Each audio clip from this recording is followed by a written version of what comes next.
To the surprise and occasional chagrin of his parents, the baby boy born on an early November day in 1962, he aspired for more than those that his peers around him did. He wanted to be more than just someone that worked hourly, hour to hour, and survived paycheck to paycheck. Although he lives a comfortable life now, it was not always so. He was born to two parents that were not college educated.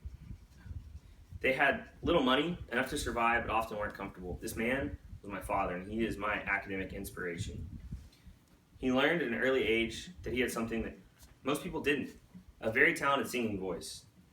And although he thought it was just something on the side then, he would learn that it would be an integral part of his existence.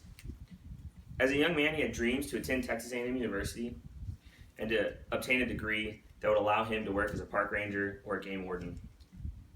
But what he discovered was the Lord had placed a calling on his life, and he decided that he needed to go to East Texas Baptist University instead to study music education. Despite my father's peace about his career path, the path wasn't always that easy. He had to fight to trust the Lord in all things. And as the burden of finances weighed down on his shoulders, he decided to get a job. He worked full-time as a college student in order to pay for his education, working a full-time job while taking as many as 21 hours a semester. He maintained a high GPA during this time and even joined a traveling choir that the school had, touring the country, visiting many places that he would never have gotten a chance to go, all while maintaining a full course load and working very hard at his job. He still managed to graduate from school within 4 years and did very well, maintaining a high GPA and managing to graduate with a music education program to become a music minister in a local church. After graduating college, he decided to stay in Marshall, Texas, which was local to his school, in order to stay around his then girlfriend, who would one day become his wife. He took a job in the local church, making very little while working very hard. In order to subsidize his income, he worked a side job as a substitute teacher and grew a garden in his backyard in order to have enough food to eat to put on the table. This is part of my inspiration, was that my dad worked so very hard. Once my mother graduated college, they got married and moved to another town where she could get a job as a teacher and he could get a job in a larger church so he could take in a larger salary.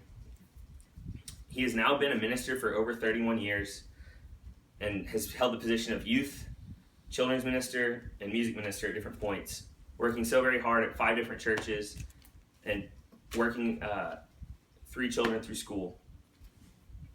My father worked very, very hard, and I hope that I am able to do the same. So that way I can make him proud. The ways that I commit to honor my father is to continue to pursue my academic dreams and goals, which as of now are to graduate from Texas A&M University with a recreation, parks, and tourism science degree, so that I can work in the summer camp field to facilitate the growth between the relationship of a summer camp counselor and the summer campers, and to bring both of those groups closer to Christ.